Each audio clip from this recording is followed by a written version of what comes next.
Hello, everybody. My name is Spencer Walsh. Welcome to Hidden History. It's great to have you here today. And on the show, we are talking a bit about Martin Luther King. It's a very fascinating story going on with his family at the moment, and the kind of continuation of our two-part episode series, I guess you would have to call it, about who killed Malcolm X and the FBI's relation to the whole unsavory situation. So we're going to go through a Washington Post accounting of the evidence and why every single member of Martin Luther King's family, despite being prone to disagreements on some things, all agree on one thing, which was that he was not killed. Thank you so much for being here today. Really do appreciate it. Hope you didn't miss us too much on the week off, but we are back today, and so it's a pleasure to have you once again, and let's get right into it. So it starts here. This is by Tom Jackman. He says, in the 5 decades since Martin Luther King Jr. was shot dead by an assassin at age 39, his children have worked tirelessly to preserve his legacy, sometimes with sharply different views on how best to do that, but they're unanimous on one key point. James Earl Ray did not kill Martin Luther King. So before we go into this, let's just play a quick little clip about the basic facts. Here is how the moment was reported on CBS News.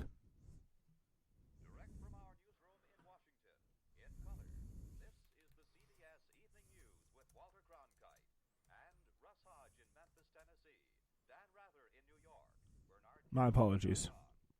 Marvin Kalb in Wellington, New Zealand, and Bert Quint in Khe Sanh, South Vietnam.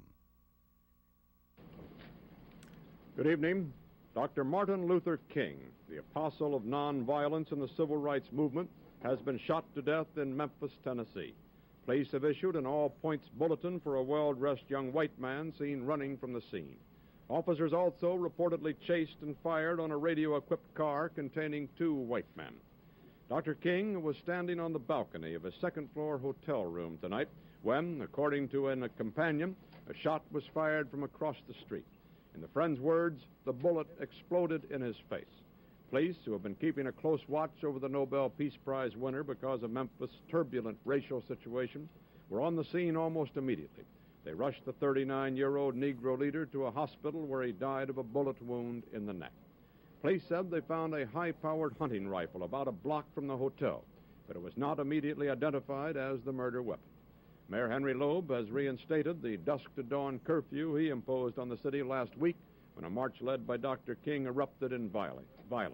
Governor Buford Ellington has called out 4,000 National Guardsmen, and police report that the murder has touched off sporadic acts of violence in a Negro section of the city. In a nationwide television address, President Johnson expressed the nation's shock.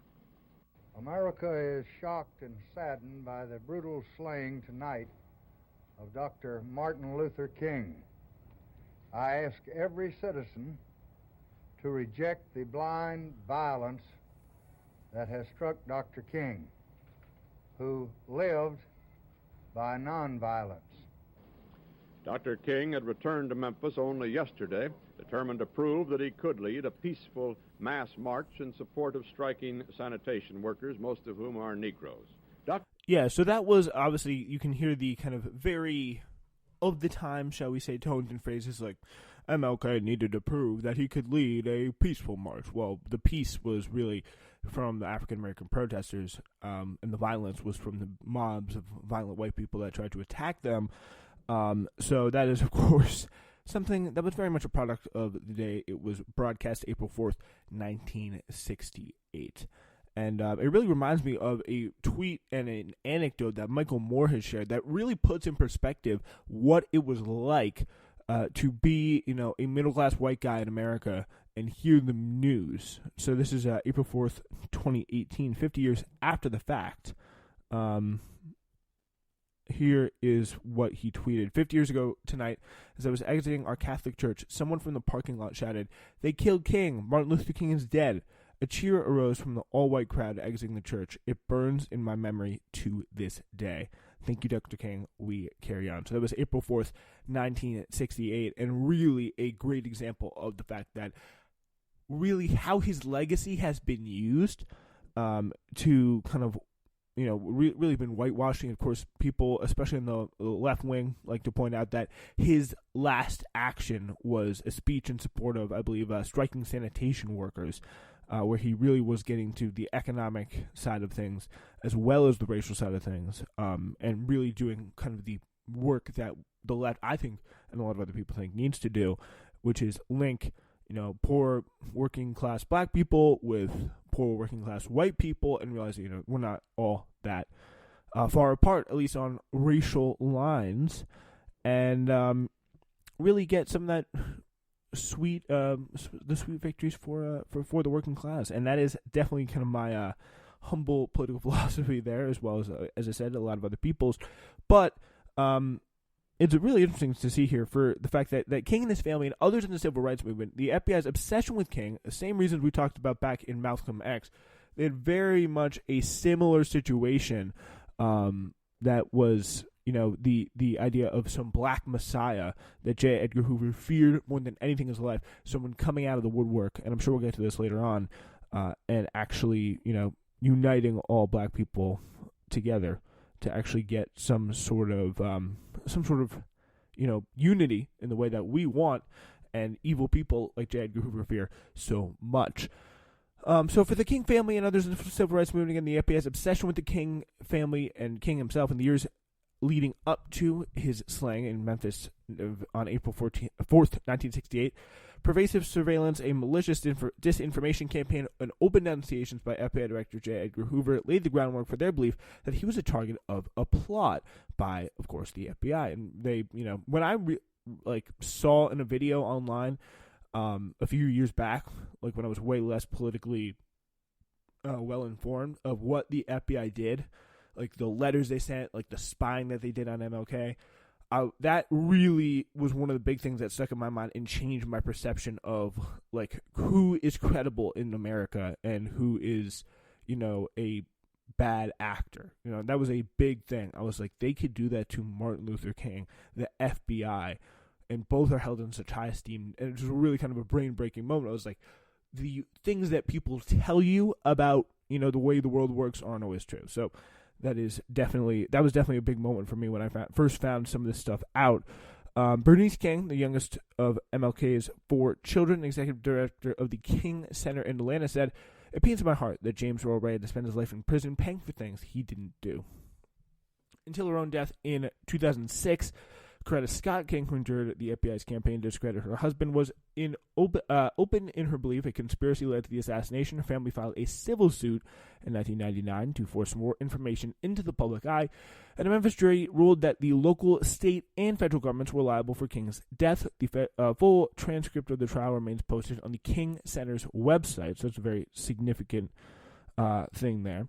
There is abundant evidence, Coretta King said after the verdict, of a major high-level conspiracy in the assassination of my husband. The jury found the mafia and various government agencies were deeply involved in the assassination. I mean, this, again, it sounds to people who don't know, it sounds very tinfoil-hatted, but there's obviously real evidence, real, documents, papers, things that have been declassified of the fact that the mafia worked with the CIA and the FBI hand in hand from World War II onwards.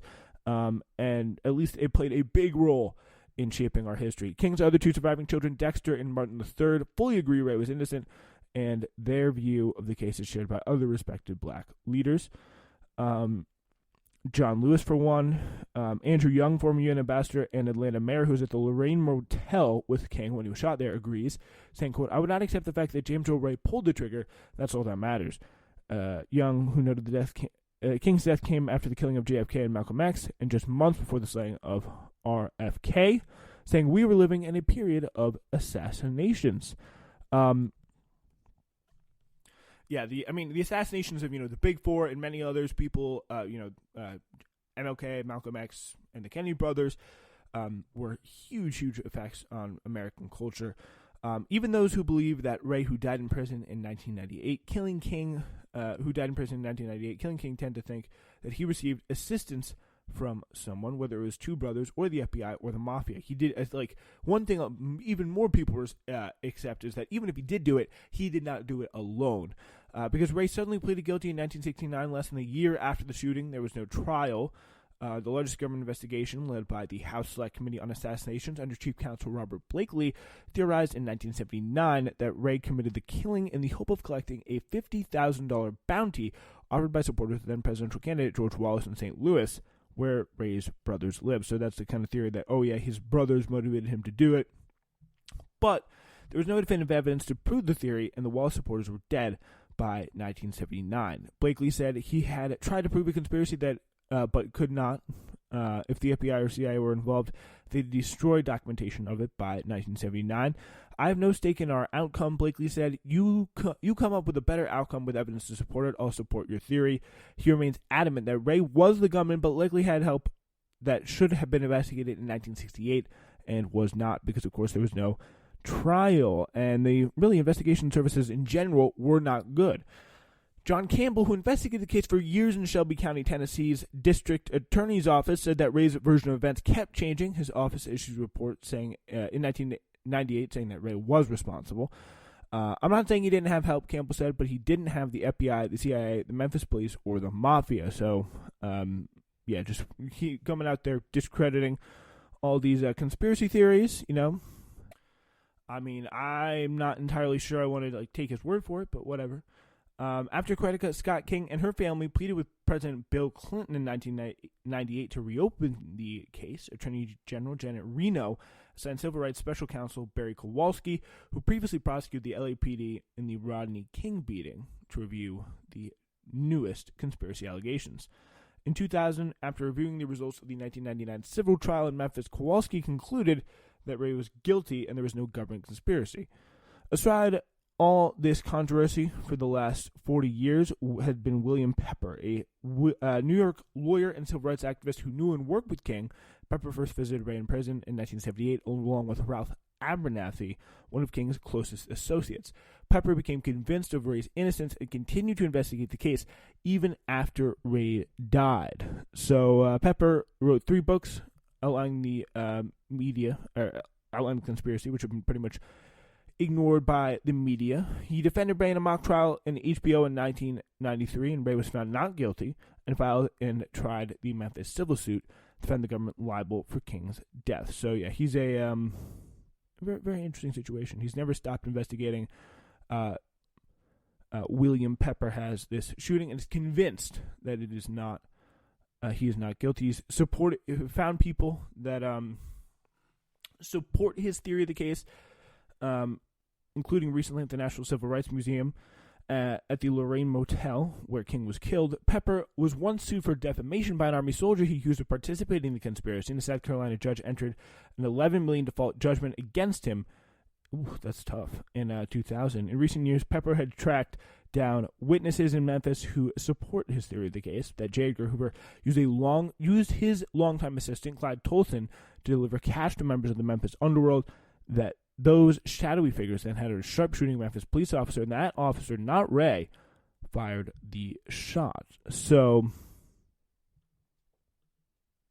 pretty much James Earl Ray. He was born in 1928, grew up in St. Louis, pretty much was a thief professionally. You could do that back then. And after his third felony conviction in 1959, he was sentenced to 20 years in Missouri State Penitentiary, and he escaped from prison in April 1967. April 1967, he's been in there. So pretty dang close. Just about a year before the MLK assassination took place, obviously. And some believe that with help of prison authorities, he escaped, as, it might be a little conspiratorial, just to say the least. So Ray moved around while on the lam, staying in Chicago, Los Angeles, Mexico, and Canada over the next year. He has claimed that while in Montreal, he met a man named Raul, a varying physical description over the years, who enlisted him in several small gun-running schemes and instructed him to buy a rifle in Birmingham, Alabama. On the afternoon of April 4th, Ray checked into a boarding house in Memphis with a bar called Jim's Grill on the first floor. He paid $8.50 for a week's stay. You could also do that back then. The rear of the boarding house faced the Lorraine Motel across Mulberry Street. So King was standing on the balcony of the Lorraine outside room 306 when a single rifle bullet was fired into his lower jaw at 6:01 p.m. And that's a pretty impressive thing to do. The rifle Ray purchased in Birmingham was found near the front of the boarding house with Ray's fingerprints on it. Those are about the only facts that aren't in dispute.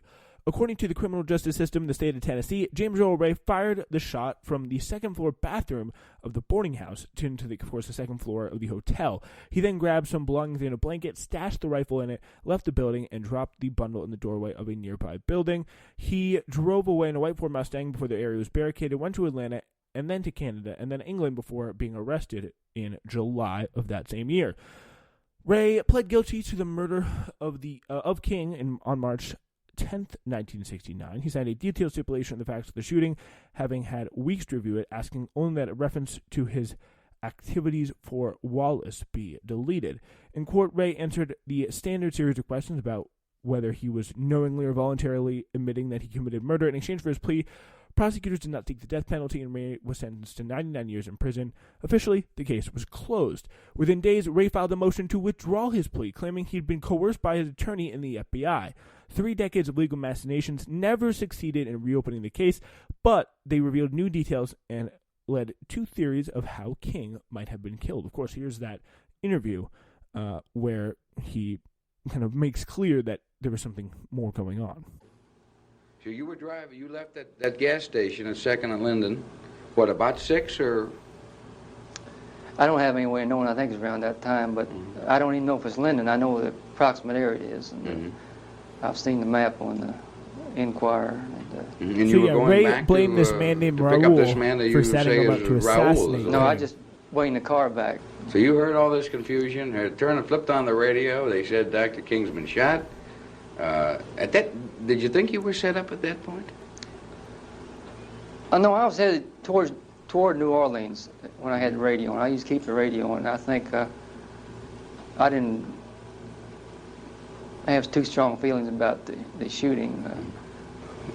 When you met Raul, you didn't know any other name for him. That's the name that he said was his, and that's all you ever knew. Yeah, I did. Just know. And you met him where? Canada. Up in Canada. And you just met in a saloon, or? It was a saloon in the waterfront area of Montreal. You never became good friends then? No, I wasn't good friend. Just business. These were all aliases, I assume. You don't think Raul was so real Raul told name him at all, to then? rent the gun. No, I've got some rent the freedom room and buy the gun. And they're saying there's Raul Santiago or something. New Orleans is supposed to be a him, but I don't have the FBI. That's material from the FBI files, but I don't have nothing to substantiate that. So you think their mind was made up when they got you? Well, it had to be made up. They couldn't. Well, I don't know if there's any penalty for extraditing someone fraudulently or not, but I think I can see their legal point where they've got to stick with their story. Yeah, so that is where he was framed. As you can see, the King family believes him, and a lot of other people do too. So pretty much at the same time, really, this was really when the misconduct of Hoover and the FBI was coming to light. Hoover had ordered surveillance, wiretaps, and listening devices placed in King's rooms starting in 1963, apparently infuriated by King's criticisms of the FBI for not having black agents or investigating civil rights cases. Recordings and photos of King having sex with women other than his wife were offered to reporters and government officials, often by Hoover himself, and sent to King associates. Hoover once told a group of reporters on the record that King was the most notorious liar in the country, pretty much declaring an open war on King. And when you have a situation where the person who is accused of murdering him, assassinating him in a huge way, like at a huge time when he's really prominent in the civil rights movement, and like not really going anywhere but up, and in terms of intensity, in terms of elevating his activism and all that stuff, he's assassinated by, and then, oh yeah, the guy just retracted his testimony and said he was coerced by the FBI and his lawyers.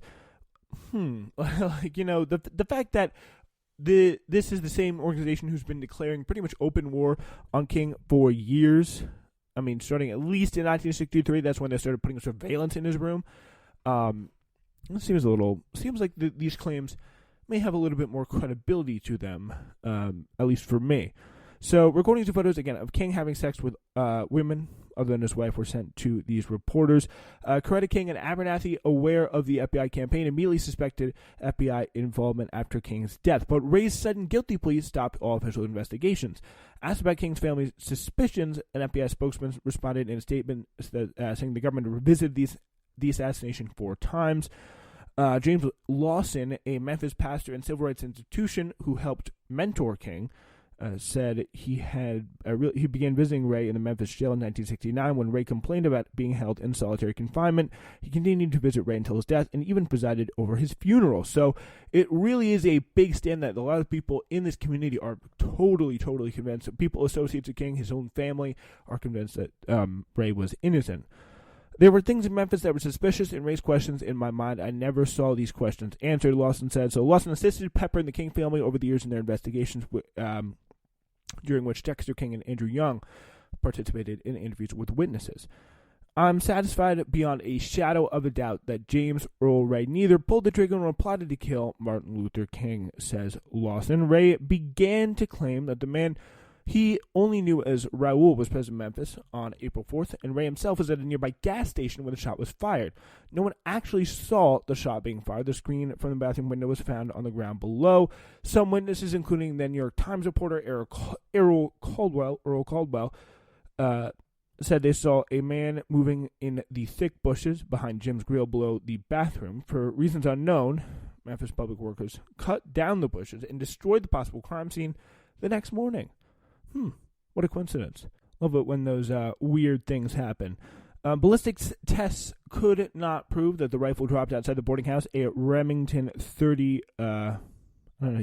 caliber 6 Game Master either did or didn't fire the fatal shot because the gun did not create distinctive grooves on the bullet as most guns do. That weapon was not the weapon, Martin Luther King III said. You're going to kill somebody and then drop the gun right there? Ray claimed that he'd been given the gun. He had given the gun to Raul, but only Ray's fingerprints were on the gun. So, gloves are possible. Like it's not the craziest thing to say, to think about how he could get around that. So Pepper and his investigators worked for years to locate Raul and eventually identified an auto worker from Yonkers, New York, as the man they believed manipulated Ray. The man denied any involvement and cooperated with the Justice Department investigators in 1999, who found work records showing he could not have traveled widely to meet Ray in 1967 and 68. Pepper said the CIA could have fabricated those records, so, I don't know about that. But it's certainly possible. You know how the CIA is. Then Lloyd Jowers, the owner of Jim's Grill, began claiming publicly that he was involved in a conspiracy to kill King. He'd consistently denied any knowledge of the case for a quarter century, but now alleged that the gunman was a Memphis police officer who fired from the bushes behind the grill, then handed Jowers the murder weapon. Jowers set the rifle behind the bar and said it was later picked up by Raul and tossed in the Mississippi River. More Memphis witnesses came forward, including a former girlfriend of Jowers who said she saw him with the rifle shortly after the gunshot rang out and saw him break it down and place it in the bar. So this is the barman, the owner of the grill, and his girlfriend backing him up here. So very, very interesting. In 1997, Dexter King went with Pepper to meet Ray in prison and was photographed shaking Ray's hand. Pepper said Dexter King asked Ray, "Did you kill my father?" And Ray answered, "No, I didn't." He said Dexter King told Ray, "We will do everything in our power to see that justice prevails." So very, very interesting situation here. But we need to take a moment to tell you about our new SWRN lineup.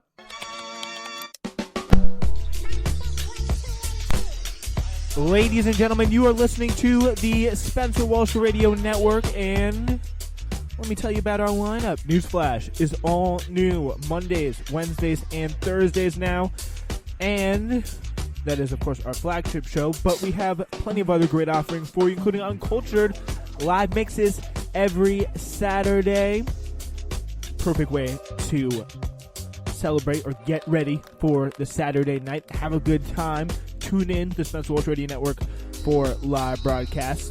And Hidden History is every Thursday now on the Spencer Welsh Radio Network. We got a banger new episode coming for you around midday or so tomorrow. So you have that to look forward to. Please support us. Listen to our podcast wherever. But when you do, please be sure to rate and review us, because that does help get the word out there. I'm sure you know the drill. If you listen to podcasts, you know what to do. It's the Spencer Welsh Radio Network. Thanks so much for listening.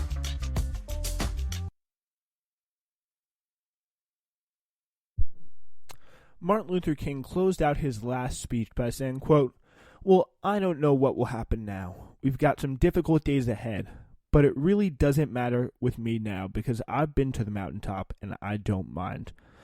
Like anybody, I would like to live a long life. Longevity has its place, but I'm not concerned about that now. I just want to do God's will. And He's allowed me to go up to the mountain, and I've looked over and I've seen the promised land. I may not get there with you, but I want you to know tonight that we, as a people, will get to the promised land. And so, I'm happy tonight. I'm not worried about anything. I'm not fearing any man. Mine eyes have seen the glory of the coming Lord." Just hours later, he was killed. And really, like, you cannot go more. Just the following afternoon was when April 4th, 1968, was when the 40-year-old James Earl Ray checked into a boarding house a block away from Lorraine. If there's any way to conclude the story, it's pretty much by the 1999 civil suit brought by Coretta Scott King alleging that Jowers and others had conspired to assassinate King. Of course, that comes after his confession where he claimed that he was paid $100,000 to stash the gun by a local mobster, Frank Liberto.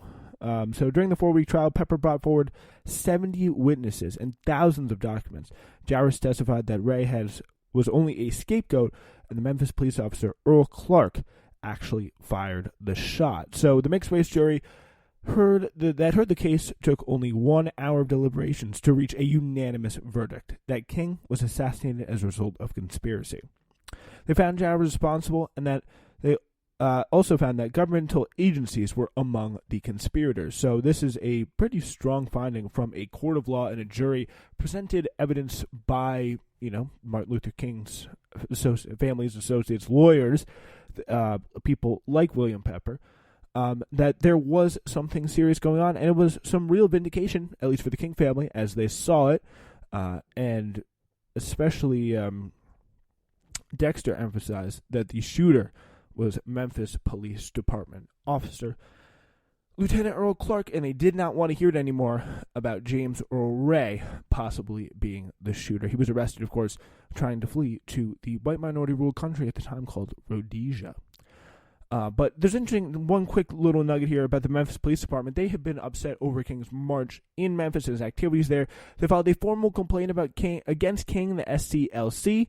When Dr. King returned to Memphis on April 3rd, he was put under surveillance by the MPD and followed at the airport by 2 black plainclothes cops, one of whom was Detective Edward E. Reddit. At the same time, Memphis police assigned 4 men to protect King. King's entourage told the police they had not requested their help. When the police asked where King was staying, Reverend James Lawson replied, "We have not fully made up our minds." So they really did not trust them. The police still followed the King to the Lorraine Motel, and the police but the planned, quote, police protection remained near King until they were recalled to the police station at 5:05. He was, I believe, shot about an hour later. One of the 4 men, Inspector Tynes, later stated that the callback was not planned, and they did not know why it happened. The MPD chief, McDonald, claimed to have no memory of the police protection or any callback, so people are not really getting their stories quite straight. At fire station number 2 nearby, the 2 black detectives continued the surveillance of King. Shortly after midday, Detective Reddit received a threatening police phone call from a woman telling him that he was doing the black people wrong. Reddit and his associates were then told to return to the police station, and that Reddit was told that threats had been made on his life, and his family must stay at a local motel under an assumed name. As a police car arrived on the radio, he heard King's assassination. Within the next few days, Reddit heard no more about the alleged threats, and 2 black firemen there were also given the day off. Strange. So yeah, they were just like, go home, stay with your family. You guys are under threat. We don't want you to be around for this. It's gonna be tough. But yeah, that's really what they said. Of course, they did it under the pretext some may assume, allegedly, of trying to get, the people who they thought would snitch on them if they killed Martin Luther King. And of course they were getting threats about, you're doing the black community wrong and all that stuff. So, so 2 black firemen were also given the day off. That's a little weird too. According to the FBI, the station had an excellent vantage point at the Lorraine Motel. The MPD also infiltrated the Invaders, a local militant black group, which often provided protection to King. The single informant began surveilling in February 1968, just 2 months before King's assassination.